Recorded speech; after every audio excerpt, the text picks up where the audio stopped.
Friends, welcome to my channel. आज आहे संकष्टी चतुर्थी। तुम्हाला खूप साऱ्या शुभेच्छा। आजचा फराळातील पदार्थ आहे फोडणीचे शेंगदाणे। अगदी क्विक होणारी रेसिपी आहे, साधी सोपी सरळ। त्यासाठी मी इथे गॅस सुरू केला आणि त्यावर एक पातेलं ठेवले। हलकसं गरम झालं, त्यामध्ये अर्धा चमचा तूप घातलं आहे।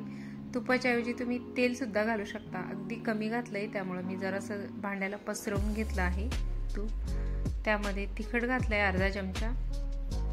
हलकसं तिखट परतून घेतलं 1 मिनिटभर आणि त्यानंतर यामध्ये घालायचं आहे आपल्या जेवढे शेंगदाणे घेतलेत त्याच्या 2 पट पाणी घालायचं।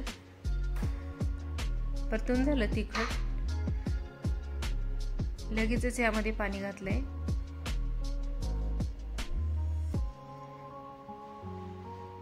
झाकण ठेवून या पाण्याला उकळी येऊ द्यायची व्यवस्थित। त्याआधी यामध्ये मी मीठ घातलं आहे चवीपुरतं। कधी कधी काय होतं, साबुदाणा भिजत घालायचं लक्षात राहत नाही किंवा खाण्याची इच्छा होत नाही, त्यावेळेस अशा प्रकारे फोडणीचे शेंगदाणे करायचे। कारण उपवासाच्या दिवशी तिखट खाल्ल्याशिवाय आपल्याला जमत नाही, त्यामुळे ही जी रेसिपी आहे ही पटकन आपण करू शकतो। पाण्याला चांगली उकळी आली होती। त्यानंतर मी यामध्ये 1 वाटीभर शेंगदाणे स्वच्छ करून घेतले आणि ते घातले आहे।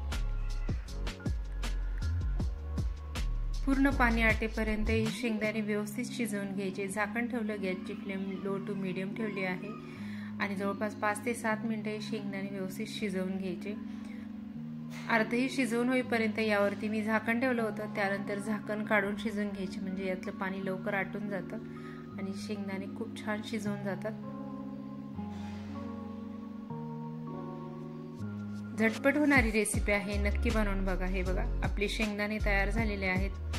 त्याबरोबर मी एका केळीचं शिकरण करून घेतलंय, थोडेसे वेपर्स तळले आणि थोड्याशा चकल्या सुद्धा तयार केलेल्या आहेत। रेसिपी आवडली असेल तर लाईक, शेअर, सबस्क्राईब करा। तुमचा अमूल्य वेळ देऊन व्हिडिओ बघितला त्याबद्दल खूप खूप धन्यवाद। परत भेटू आपण नेक्स्ट रेसिपीमध्ये। Thank you so much.